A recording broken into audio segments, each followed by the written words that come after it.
الحمد لله وكفى وسلام على عباده الذين اصطفى أما بعد فأعوذ بالله من الشيطان الرجيم بسم الله الرحمن الرحيم إنا أعطيناك الكوثر فصل لربك وانحر إن شانئك هو الأبتر سبحان ربك رب العزة عما يصفون وسلام على المرسلين والحمد لله رب العالمين اللهم صل على سيدنا محمد وعلى آل سيدنا محمد وبارک وسلم۔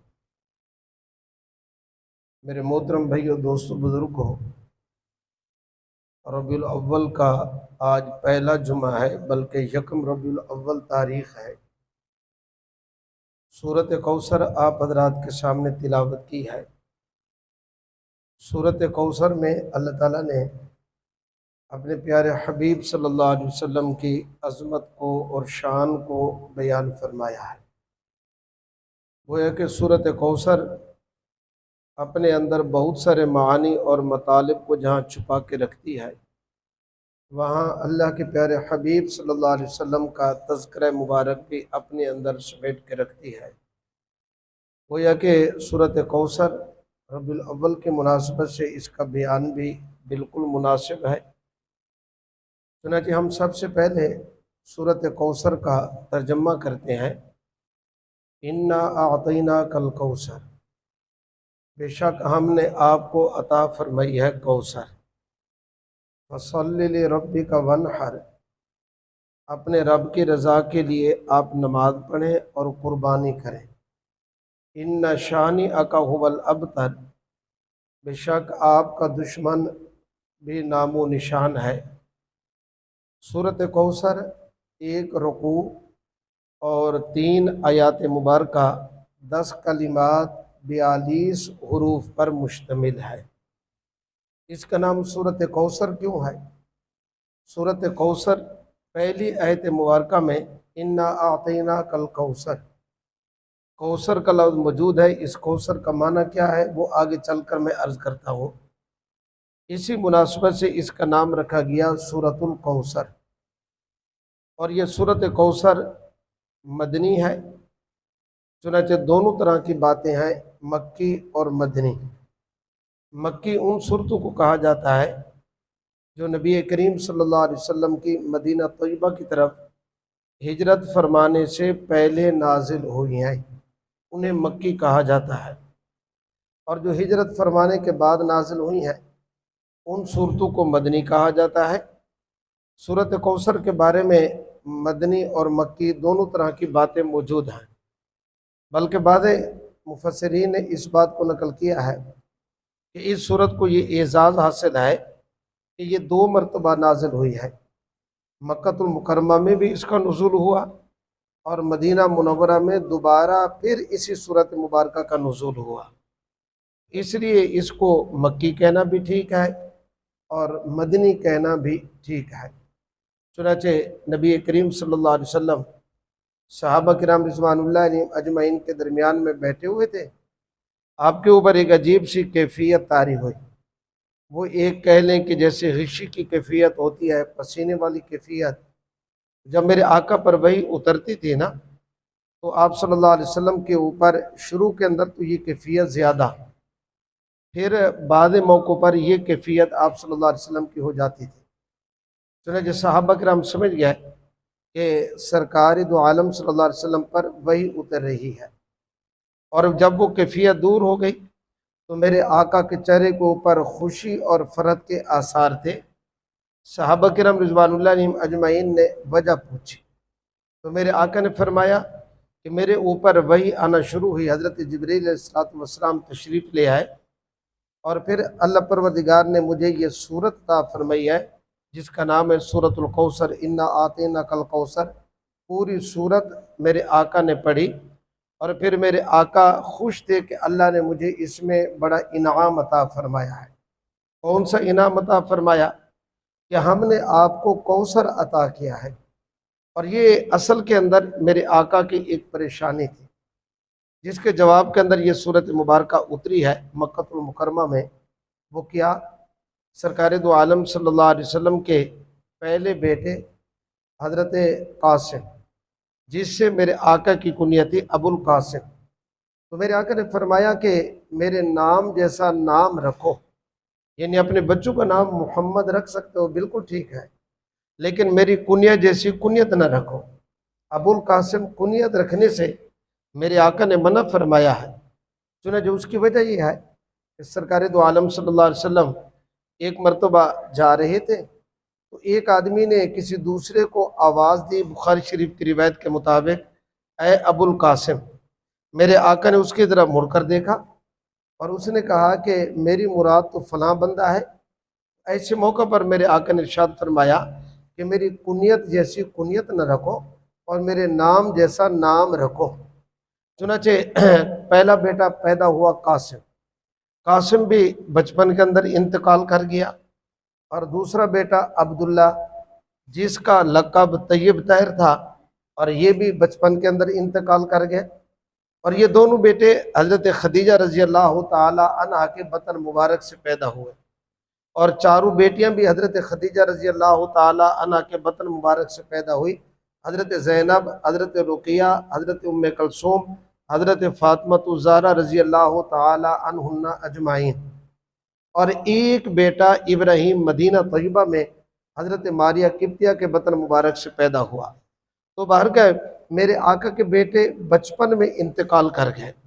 اب جس وقت قاسم پیدا ہوا وہ بھی تھوڑے عرصے کے بعد فوت ہو گیا، عبداللہ طیب طاہر بھی فوت ہو گیا۔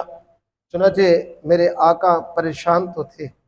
ایسے موقع پر مشرکین مکہ نے ایک طعنہ دیا۔ طعنہ کیا تھا کہ جی چھوڑیے حضرت محمد صلی اللہ علیہ وسلم کا تذکرہ، ان کی باتیں، ان کی تو اولاد ہے نہیں، جس کی اولاد ہوتی ہے اس کا نام زندہ رہتا ہے، اس کے تذکرے باقی رہتے ہیں۔ یہ تو جب دنیا سے پردہ فرمائیں گے معاملہ ٹھپ اور ختم، اس کی تو اولاد ہی نہیں ہے، یعنی نرینہ اولاد ہی بندے کا نام و نشان باقی رکھتی ہے نا۔ تو جب یہ طعنہ مشرکین مکہ نے دیا، چنانچہ عاص بن وائل اس سر فہرست تھا اس طعنہ دینے میں، اور عقبہ ابن ابی معیط جو ہے وہ بھی سر فہرست تھا۔ تو جب یہ طعنہ دیا، اللہ پروردگار نے یہ صورت مبارکہ نازل فرمائی، انا اعطیناک الکوثر فصل لربک وانحر ان شانئک هو الابتر۔ اب یہاں اللہ نے فرمایا کہ اے میرے محبوب، انا اعطیناک الکوثر، بے شک ہم نے عطا کی ہے آپ کو کوثر۔ انا پکی بات ہے، تحقیقی بات ہے کہ ہم نے آپ کو کوثر دی ہے۔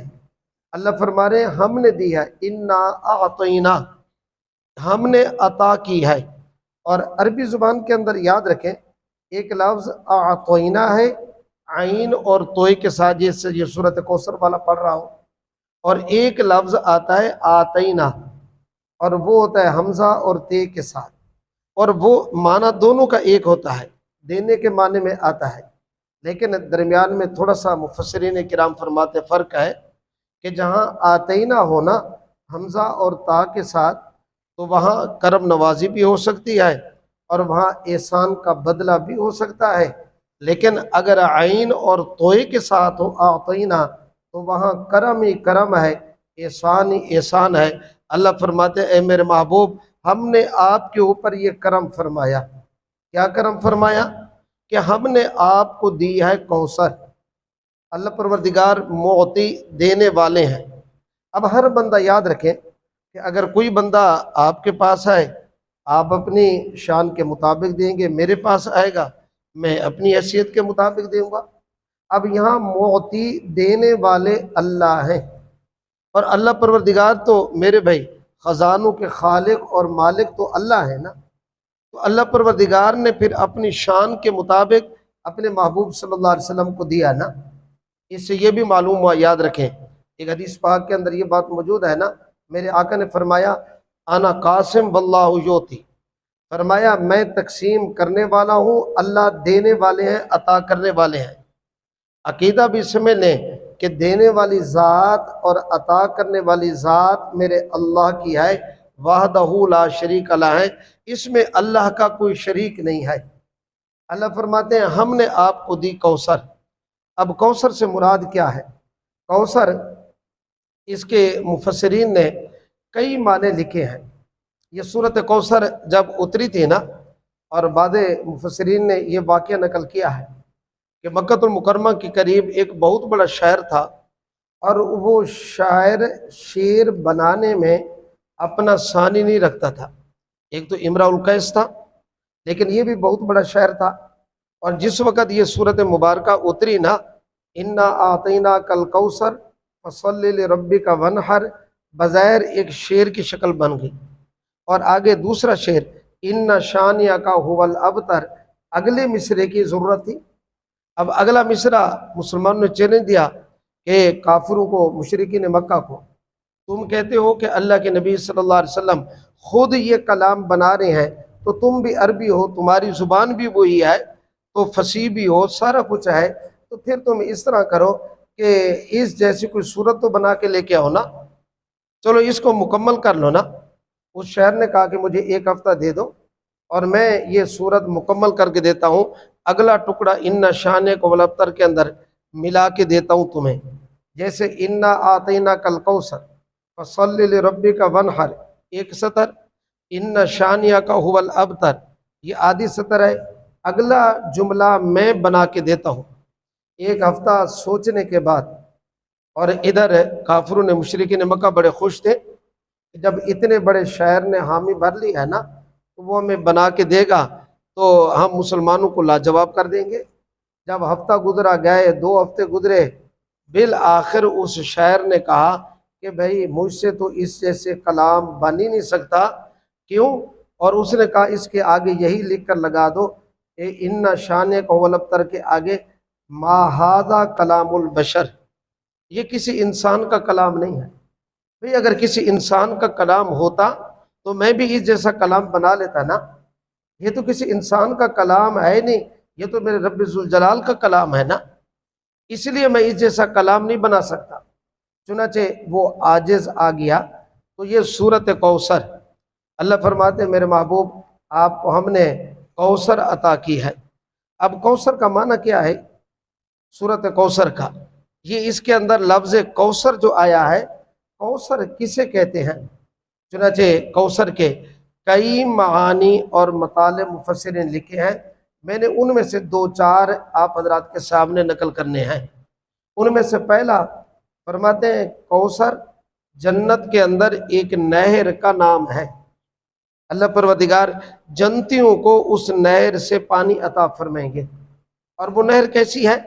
سرکار دو عالم صلی اللہ علیہ وسلم سے پوچھا گیا یا رسول اللہ صلی اللہ علیہ وسلم اس نہر کی صفت کیا ہے؟ تو میرے آقا نے فرمایا اس کی زمین وہ یاقوت اور مرجان کی ہے، اور اس کی سائڈ کی دیواریں ہیرے اور جواہرات کی ہیں۔ فرمایا اس کا پانی دودھ سے زیادہ سفید ہے، اور اس کا پانی فرمایا شہد سے زیادہ میٹھا ہے۔ میرے آقا نے فرمایا یہ جنت کے اندر نہر ہوگی، اس نہر کا نام ہے سورت کوثر، اس نہر کا نام ہے کوثر، جس کا ذکر اللہ نے سورت کوثر میں ذکر کیا۔ یہ نہر اللہ تعالیٰ نے جنت کے اندر بنائی ہے، اور کن کے لیے؟ جنتی کے لیے اللہ نے یہ نہر بنائی ہے۔ اور دوسرا مطلب علماء نے لکھا ہے کہ کوثر کا معنی کیا ہے؟ فرماتے ہیں کوثر یہ اللہ جل شانہ اپنے محبوب صلی اللہ علیہ وسلم کو ایک حوض تالاب کی شکل کا میدان معاشر میں عطا فرمائیں گے۔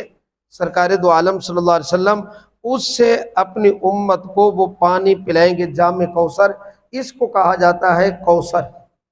پہلا معنی کہ جنت کے اندر نہر کا نام کوثر ہے، اور دوسرا معنی مفسرین کہتے ہیں میدان معاشر میں، جنت تو بعد کا معاملہ ہے نا، میدان معاشر میں اللہ تعالیٰ اپنے محبوب صلی اللہ علیہ وسلم کو ایک حوض کوثر عطا فرمائیں گے، اور وہ حوض کوثر فرمایا اس کا پانی ایسا میٹھا اور بہترین اور لذیذ ہوگا، بار بار پینے کے لیے دل کرے گا۔ اور وہاں آپ خورے چھوٹے سے برتن ساتھ رکھے ہوں گے، اور اللہ کے محبوب صلی اللہ علیہ وسلم تشریف فرما ہوں گے۔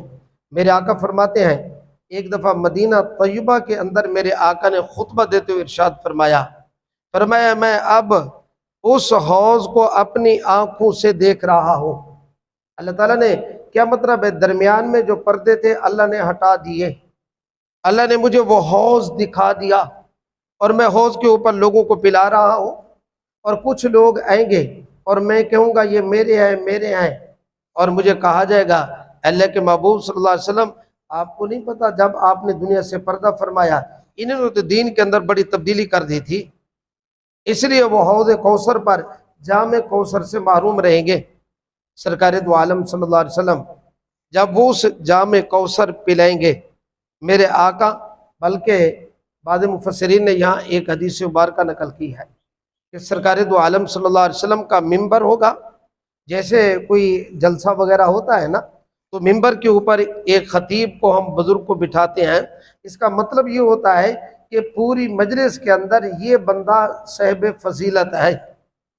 تو میرے آقا وہ جو حوض کوثر ہوگا اس کے ارد گرد میرے آقا فرماتے ہیں میرا ممبر اس کے قریب رکھا جائے گا، اور میں اپنے ممبر کے اوپر بیٹھ کر میں اپنی امت کو اس کا پانی پلاؤں گا جس کو جام کوثر کہا جاتا ہے۔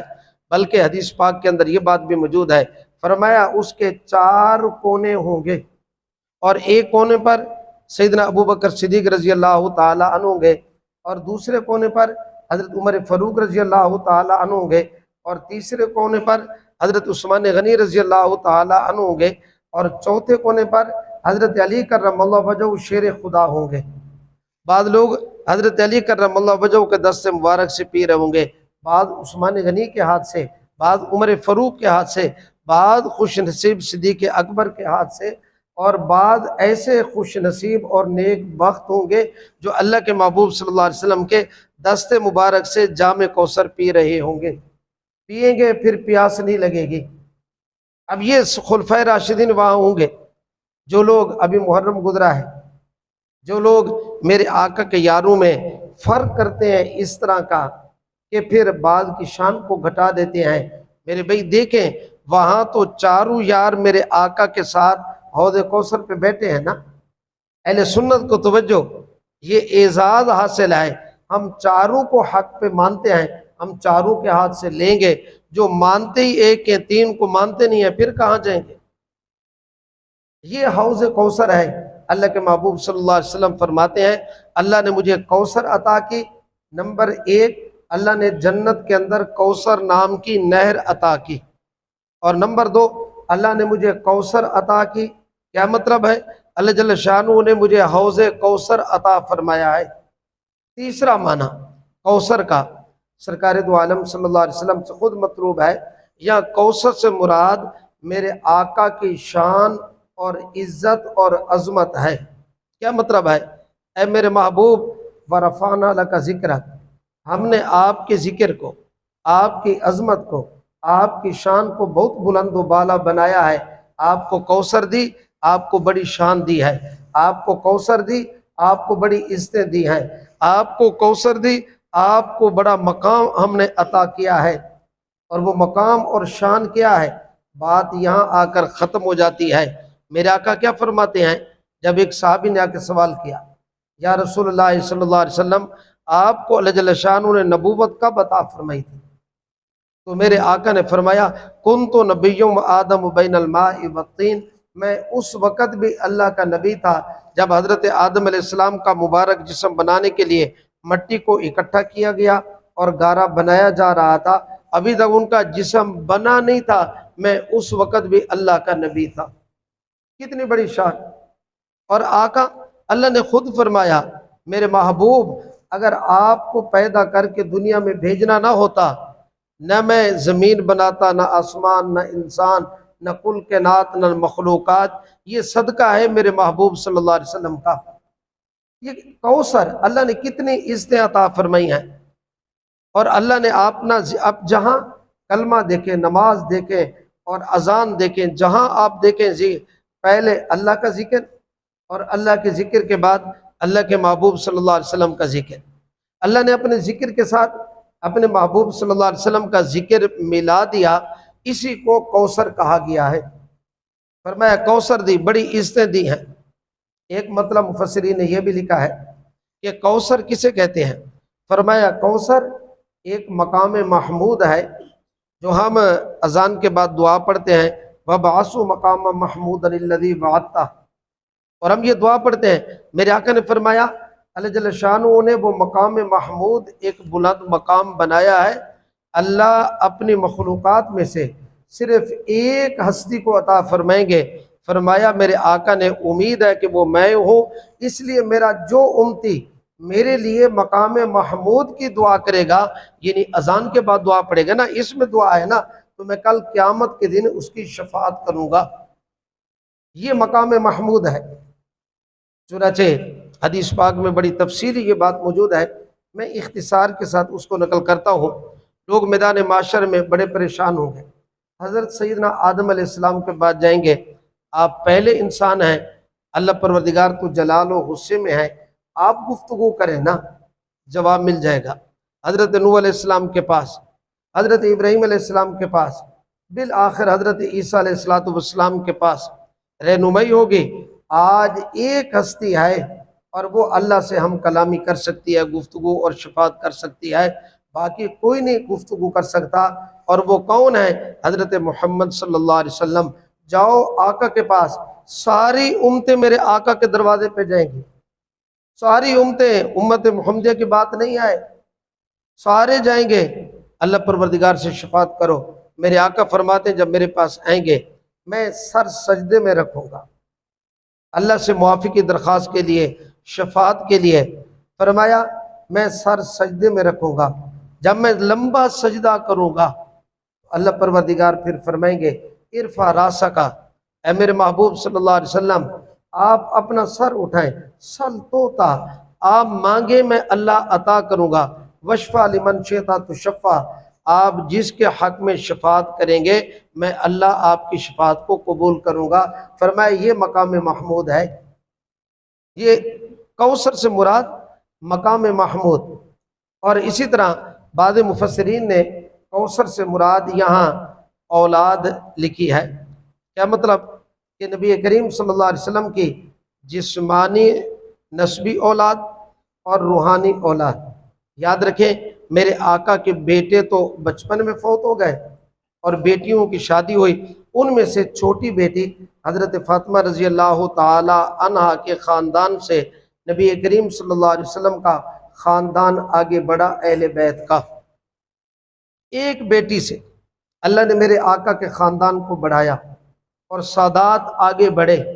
آج میرے بھائی یاد رکھیں، دنیا کا کوئی ملک لے لیں اور کوئی شہر لے لیں کہ جس میں چھان بین کر کے دیکھ لیں کہ کوئی ایسا ملک اور شہر آپ کو نظر نہیں آئے گا جہاں نبی کریم صلی اللہ علیہ وسلم کی قرابت سادات موجود نہ ہو۔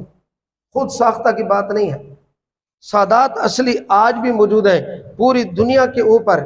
عاص بن وائل تانا دینے والا، عقبہ تانا دینے والا، مشرکین مکہ تانا دینے والے، تانا دینے والوں تمہاری تو نام و نشان بھی اللہ نے ختم کر دیا، مٹا دیا، تمہاری اولاد پتہ نہیں آگے کیا۔ لیکن میرے محبوب صلی اللہ علیہ وسلم کا خاندان سادات کی شکل میں آج بھی پوری دنیا پہ موجود ہے، پوری دنیا پہ۔ یہ تو میرے آقا کے جسمانی اولاد ہو گئے نا، اب آگے روحانی اولاد۔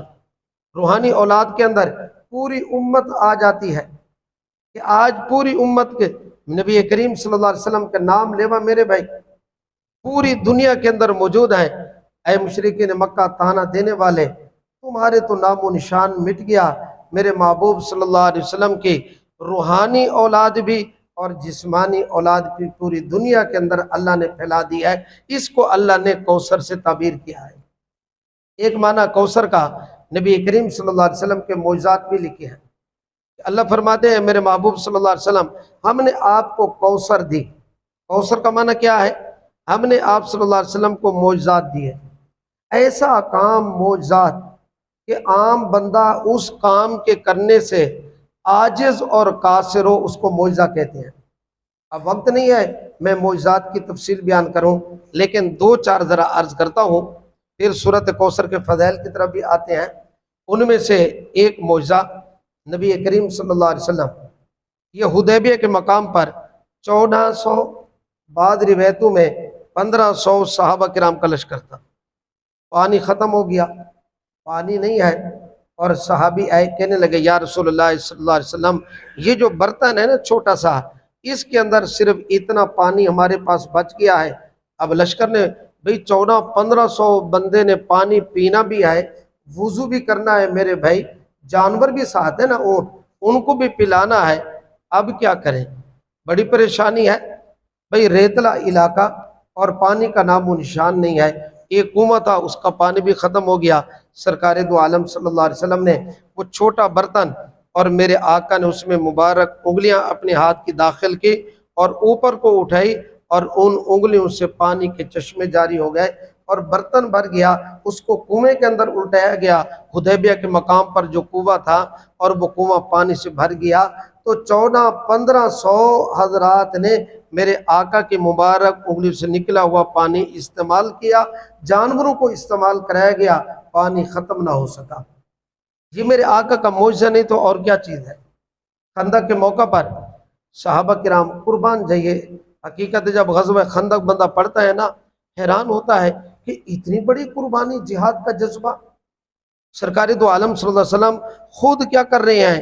اپنا وہ پتھر اٹھا رہے ہیں، بلکہ بخاری شریف کی میں یہ بھی روایت ہے کہ مٹی گر رہی تھی میرے آقا کے یہاں، جو بالوں کی لکیر تھی نا وہ، اور پیٹ کے اوپر مٹی اتنی ہے کہ یہ چھپ گیا۔ میرے آقا جہاد کے لیے خود اتنا کام کر رہے ہیں، تو صحابہ کرام بھوکے بھی ہیں اور پیٹ کے اوپر پتھر بھی باندھے ہوئے ہیں۔ ایسے موقع پر حضرت جابر کو، حضرت ابو طلحہ کو حضرت ام سلیم نے کہا نا کہ ہمارے پاس چھوٹا سا اپنا بکری کا بچہ ہے، چلو 2-4 کلو، یہ 3-4 کلو گوشت ہے اور تھوڑا سا آٹا ہے، تو آپ جائیں اللہ کے محبوب صلی اللہ علیہ وسلم کو دعوت دیں، اور آپ کے ارد گرد جو 2-4-5 ساتھی بیٹھے ہوں تو وہ بھی تشریف لے آئیں ساتھ۔ تو اب حضرت ابو طلحہ گئے تو میرے آقا نے سب کے اندر اعلان فرما دیا کہ آؤ، جابر نے آج تمہاری دعوت کی ہے۔ حضرت ام سلیم نے دیکھا، بڑی حیران ہوئی کہ یہ کیا کیا آپ نے؟ ابو طلحہ کہنے لگے میں نے تو صرف آقا کو دعوت دیا، ساتھ والوں کو۔ تو میرے آقا نے فرمایا کہ یہ جو اپنا ہانڈی ہے نا، اس کے اندر میرے آقا نے لعاب ڈالا اور روٹی کے میرے آقا نے اپنے دست مبارک سے ٹکڑے کیے، اور خندق کے موقع پر جو تعداد تھی 1200 کی تعداد، یہ تھوڑا سا 5-6 بندوں کا کھانا پیٹ بھر کر کھایا، سیر ہو گئے، اور کھانا ویسے کا ویسے بچا ہوا تھا۔ میرے آقا کے معجزات، اگر میں معجزات پر کسی دن پوری تفصیلی طور پر جمعہ عرض کروں گا۔ آقا کو اللہ نے معجزات عطا فرمائے، فرمایا میرے محبوب جب آپ کو اتنی عزتیں، اتنی خیریں، اتنی برکتیں، اتنی مقام اللہ نے فرماتے ہیں آپ کو عطا کیا، شان عطا کی، اتنی بڑی نعمتیں ہیں، سنیے آگے فرمایا فَصَلِّ لِرَبِّكَ وَانْحَرْ، اس اللہ کا شکریہ ادا کریں نا، اس شکل کے اندر نماز پڑھیں اور قربانی کریں اللہ کی رضا کے لیے۔ معلوم ہوا نماز پڑھنا نعمتوں کا شکریہ ادا کرنا ہے۔ اللہ پروردگار نے جسمانی صحت دی ہے، اللہ نے بیوی بچے دیے، اللہ نے کاروبار دیا، اللہ نے مکان دیا، دکان دی، تو یہ نماز پڑھے نا، یہ اللہ کی نعمتوں کا شکریہ ادا ہو رہا ہے۔ اللہ خود قرآن میں کہہ رہے ہیں نا، اور اللہ نے آگے فرمایا ان شانئک هو الابتر، اے میرے محبوب آپ کا دشمن بے نام و نشان ہے۔ واقعتاً وہ بے نام و نشان، ان کے نام ہی مٹ گئے، نام لینے والا نہیں ہے، اور میرے آقا کے نام لینے والے میرے بھائی کروڑوں کی تعداد کے اندر آج بھی، بلکہ کروڑوں نہیں اربوں کی تعداد کے اندر آج بھی دنیا کے اندر موجود ہیں۔ یہ سورۃ کوثر کا میرے بھائی تفسیری خلاصہ تھا، جس میں سرکار دو عالم صلی اللہ علیہ وسلم کی عظمت اور شان کو اللہ نے بیان کیا۔ ابن سیرین رحمۃ اللہ نے لکھا ہے کہ اگر کوئی بندہ خواب میں دیکھے میں سورۃ کوثر پڑھ رہا ہوں، اس کا مطلب یہ ہے کہ اللہ پروردگار اس کو دنیا کی سعادتیں عطا فرمائیں گے اور آخرت کی بھی نیک بختی اللہ اس کو عطا فرمائیں گے۔ اور جو بندہ چاہتا ہے میں مالی طور پر پریشان ہوں، فرمایا سورۃ کوثر یہ 100 مرتبہ پڑھے، اللہ پروردگار مالی پریشانی کو دور کریں گے۔ حکیم طارق محمد چغتائی صاحب کی کتاب میں نے پڑھا ہے کہ امریکہ میں میرا دوست تھا اور بہت بڑا کاروبار تھا، کاروبار بھی ختم، اور پھر اس کے بعد دکان بھی ختم، اور گاڑیاں، حتیٰ کہ مکان بھی بیچ دیا، یہاں تک حالات ڈاؤن ہوئے، بڑا پریشان، میرے ساتھ رابطہ کیا، اور میں نے اس کو کہا کہ سورۃ کوثر باوضو ہو کر 129 مرتبہ پڑھے، اور اس بندے نے تقریباً سال پابندی کے ساتھ پڑھی، اور 7 مہینوں 8 مہینوں کے بعد اس کا فون آیا، حضرت اللہ نے فضل فرمایا کہ اللہ نے مکان بھی دے دیا ہے، اللہ نے کاروبار دکان بھی، اللہ نے وہ بنگلے کوٹیاں، ہر چیز اللہ نے پہلے کی طرح مجھے عطا فرما دی ہے۔ یہ برکت ہے سورۃ کوثر کی۔ ہمارے حضرت جی دامت برکاتہم العالیہ نقل فرمایا ہے کہ جس عورت کے بچے زندہ نہ رہتے ہوں، حمل ضائع ہو جاتا ہے اور بچے کیا ہو جاتے ہیں، فوت ہو جاتے ہیں، فرمایا اگر وہ عورت نماز فجر کے بعد 41 دن 700 مرتبہ سورۃ کوثر پڑھے، 700 مرتبہ، اللہ پروردگار سورۃ کوثر کی برکت سے اللہ حمل کی بھی حفاظت فرمائیں گے، اللہ پروردگار بچوں کو بھی اور بچوں کی عمر میں بھی برکت عطا فرمائیں گے۔ اسی طرح ایک وظیفہ علماء نے یہ بھی لکھا ہے کہ جو بندہ چاہتا ہے خواب کے اندر سرکار دو عالم صلی اللہ علیہ وسلم کی زیارت نصیب ہو، شب جمعہ باوضو ہو کر 313 مرتبہ سورۃ کوثر پڑھے، سنت طریقے مطابق پاک صاحب بستر پر سو جائے، خواب کے اندر امید ہے کہ اللہ کے محبوب صلی اللہ علیہ وسلم کی زیارت نصیب ہو گئی۔ میرے بھائیو، یہ چند خصوصیات تھی سورۃ کوثر کی، وہ بھی اخیر میں عرض کر دی ہیں۔ دعا ہے جو بات کہے گی سنی گئی، اللہ تعالیٰ عمل کرنے کی توفیق نصیب فرمائے۔ وآخر دعوانا ان الحمد للہ۔